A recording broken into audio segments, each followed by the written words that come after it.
time, folks.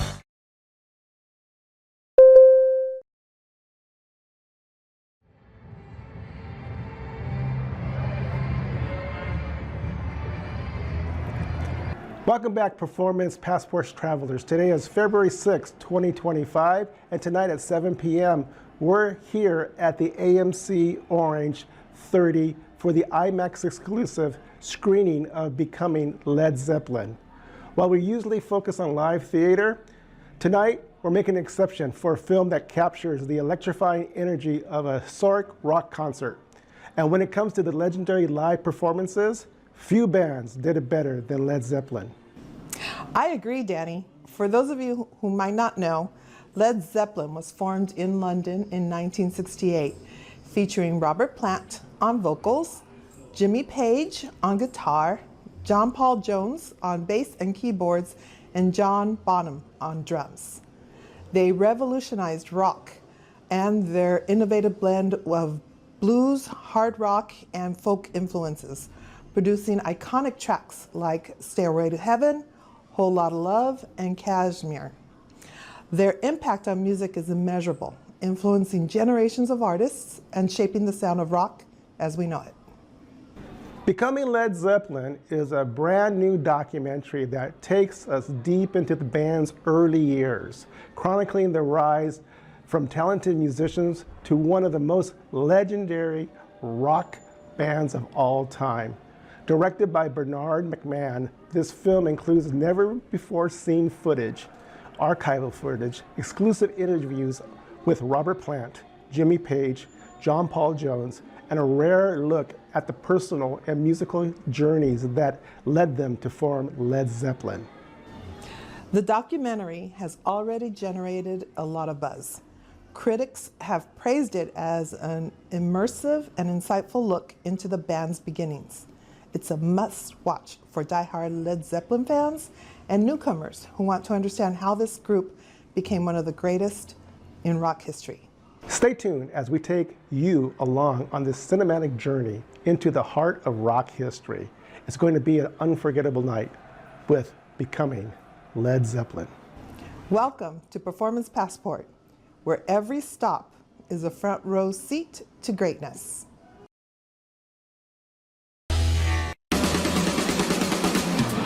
They used to make unique posters for every single show Led Zeppelin played. This is the type of poster that was made in 1968 or 69 when you went to see the first Led Zeppelin shows. You can get this poster, you can get it online, and it's unique to the IMAX screening experience.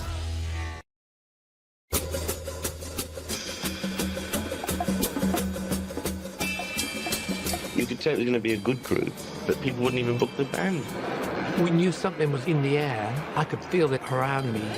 Everyone said, you're mad. You're completely crazy. But I knew this was going to be the way to... It's done it. It was like a gift from heaven, wasn't it?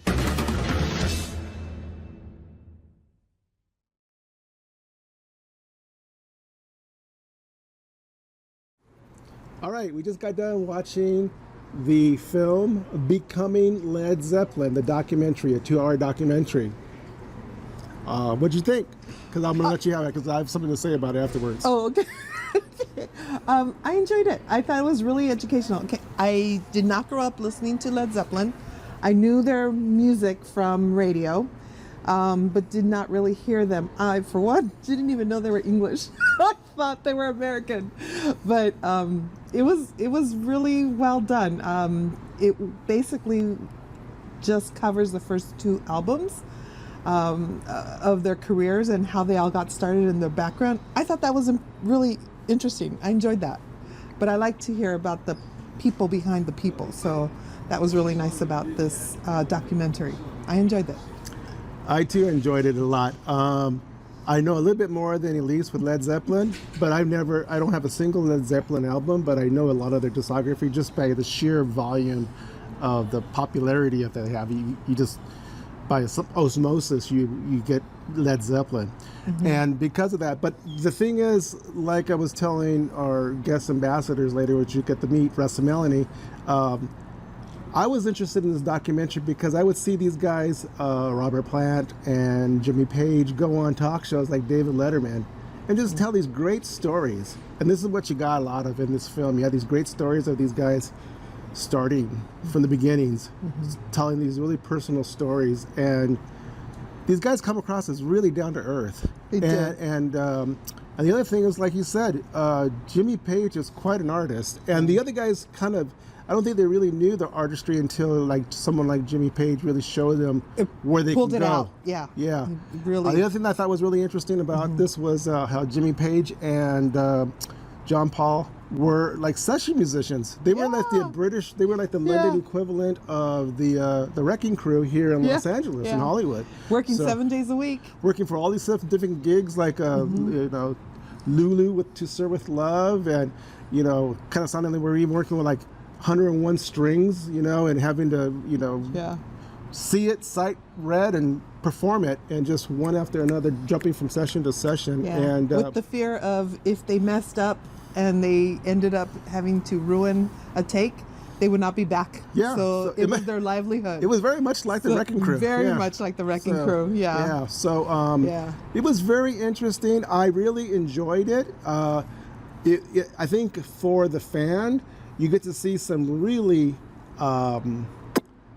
never before seen music, and that must have been a really treat for them to see that kind of stuff. And they kind of left it in its all in its integrity. You see like the whole song, the old 5-minute song of it. And you see in retrospect, which I thought was also good, was how the director kind of told the Led Zeppelin beginning story, and at the same time bookmarked it with mileposts of what was going on in the world. 1968, with the world turning around, and history and civil rights and the problems of society, and at the same time the technological advances with the moonshot, and kind of going back and forth with the actual starting of the career of Led Zeppelin. So I also enjoyed the fact that they had never before recordings and video of their early concerts, I guess, and with John Bonham having already passed away, they showed his one and only, or you listened to his one and only interview, and I enjoyed that you were able to see like Robert Platt's and John Page, Jimmy Page's, their reactions to hearing what John said about them. And it was really heartwarming, and they really had a really good camaraderie. They really had a great they were a great mix. You know, it's very rare to have that kind of great mix where you have these people that are all on the same page, and they keep on growing as artists. And that was now really I good. didn't know. I had to ask, how many albums do they have? And both Russ and someone, as we were walking out, said, of all the 10 albums, they only did the first 2, and it's just like I didn't realize they had 10 albums. They could have made this like a Netflix series. Really good. Yeah, they could have made like a 6. But the thing that you would have missed on the Netflix series was the spectacular audio and video of IMAX. That was really a treat when you heard A Whole Lot of Loving, and you got to hear it in. You got to hear the panning of that, sound effects back and forth over your head, behind your head. There was a lot of the waving. So that kind of psychedelic kind of sound, it was really great. Not to mention, like I said, they were able to really clean up a lot of this film, and it was, for being old, 50-year-old plus film, it looked spectacular. They did a great job of cleaning it up, and it was really easy to watch. And like I said, the audio, they did a great job of cleaning that up. And what I noticed too in the credits was that the archives, they give the thanks, and the people that put the archives together to show all those different magazines, all those newspaper clippings of them growing, and you see the ticket stubs, and it was a joke to see how cheap those tickets were at $2.50, $3 to see Led Zeppelin in 1968. So we're not the only weirdos that keep our ticket stubs and albums and the playbills. So they get to do like so. From a documentary point of view, I thought it was a really solid documentary. Like my gauges, does the documentary grab me in the first 10 minutes? And this one did. And like I said, I think at times for a novice Led Zeppelin fan, it might be a little long because they played their songs in their entirety, and sometimes to give you the actual feel of the whole completeness, because that's like Jimmy Page didn't want to cut singles; he wanted a whole album to listen to. So I think which was very unique. Which about them. I think he needed to have those long passages in the film. But with that said, with a novice Led Zeppelin fan, that could be a little trying. And for 2 hours, like I said, you might have had a problem with that being a little long. So like I said, so at 2 hours, they might have had a better, if they're not going to have a multiple Netflix kind of a series, I think they might have been better off in maybe 4 1-hour chunks and complete the set. So, yeah. But other than that, I enjoyed it. So I'm going to give it an 8. It was good. I mean, it's not my cup of tea. It's not my genre. But I did enjoy it, and I loved the documentary portion of it. So that was a good... I don't know what to rate it. You're a harsher critic than I am. Don't blame... you got your own scale here. I know. Okay, a 7. Yeah. Okay, and now we're going to ask Elise to step out. I'm going to bring in my a resident Led Zeppelin expert. All right, I'm here with our guest performance passport ambassador, Russ Lizicki, longtime Led Zeppelin fan, and this is the person who I wanted to bring to this film and share the experience. So, Russ, what you think? I liked it a lot. I became a big Led Zeppelin fan pretty much after they had broken up, after Bonham had died. But I knew a lot about Led Zeppelin coming into this movie, and but I still learned a lot. I saw a lot of footage that I'd never seen before, and I could listen to that music just, nonstop. Jimmy Page, it's great to listen to. Great guitarist. John Bonham, one of the best drummers of all time, very powerful. And Plant with his voice, iconic. And John Paul Jones, just like one of the best bassists ever too. And it's neat. They were session musicians before they started, and Jimmy Page kind of took over the Yardbirds, and then the Yardbirds became Zeppelin, which is, kind of a neat thing too. It's amazing how, Jimmy Page, he really had the vision. He knew what he wanted to do. And that's the part that was really interesting for me, is that he knew what he wanted. He didn't want to make singles. He wanted to make albums. He wanted to have this 25-minute long play on this new underground FM radio. Yeah. And so album-oriented rock started becoming big right at that point. Like the Summer of Love was over, and then they just, the Beatles with all their singles. And then Zeppelin came in with the album-oriented rock. And there were no singles after that. It was anything that they could make into a single, they always put a big, long stretch of really psychedelic stuff that wouldn't play on the radio. Yeah. So they would always chop it up to a 4-minute version, and it sounded like a K-Tel record. Yeah. So it was pretty bad. Let me ask you, on a personal note, did you become a Led Zeppelin fan because I know you're much younger than your brother? Did your brother play Led Zeppelin? My brother really did not play Zeppelin. So how did you get introduced to it? My friend Dave Jones. He liked Zeppelin a lot, and he had the albums, and I just started listening to him with him, and just kind of fell in love with the sound. It was kind of a dirty, raw sound, so it was really different. Kind of dangerous shit, it was out there. Yeah. But the thing is, now with my knowledge a little bit of history, but you can really hear that that African American black blues influence and those early. They truly loved African American blues. They borrowed heavily from the blues. They would. You could tell that the heaviest, that compliment is that they just love that stuff, and they really sure did. appreciated it. Yeah, so they really incorporated it. They got criticized a lot for stealing that kind of music too. Yeah, I think that's kind of. I don't think that's fair. Warranted. Yeah, I don't think so. They might have gotten more, not due to anything of them. I think the white record producers and record DJs pushed that music more than the blacks, but I don't think it was anything that Led Zeppelin, the participants, did on their own.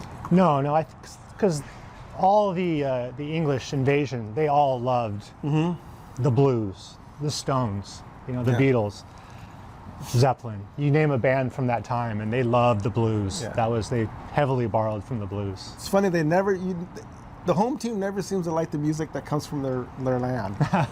It seems like, we loved the British invasion, and Britain loved African American rhythm and blues. Yeah. Yeah. And so Japan loves American jazz. So so they seem like you always like what's on the other plate. So, but anyway, so what did you think of this film, being a Led Zeppelin fan? I liked it a lot. It was kind of like you guys were saying, they only showed the first 2 albums. And I was expecting to hear a lot more. Where's Stairway? But since I've seen the movie, now I understand that they were just kind of showing how the whole thing started out. And it was kind of neat to see them as really young kids, and they were only around 21 years old or 20. 20, yeah. When this film ended. I didn't know that, Plant was homeless. Yeah. So I didn't know that. No. So he was so fortunate. Things broke out his way. And like I said, and he, once again, growing up, that wasn't the kind of male voice that I was brought up on. That kind of screechy, kind of like overpowerful. But in retrospect now, I can see that, and doing karaoke, not everybody can sing that way. That's a special talent that he has, yeah. Oh, definitely. And like I said, and then he was able to take it and be a really successful songwriter as well, lyricist. Yeah, so definitely. Yeah, so it was good. I really enjoyed it. And like I said, anybody that loves music and rock and roll and Led Zeppelin fans, I think you guys really like it. Definitely, yeah. If you're a Zeppelin fan, you would love it. Or just a fan of music of the late 60s, 70s. Yeah, it's just a time capsule of all that. Well, and how about that music, the sonically in the IMAX? Sounded great and looked great, and it was awesome. Okay, so if nothing else, we're going to close it here. Melanie, do you want to put your 2 cents in? No, thanks. Okay. I give it an 8.5. Yeah, I was going to give it an 8. So Good company here. Yeah, it was good. It was good. Got good, solid reviews. Okay, so anyway, thanks for joining us, and we had a good time.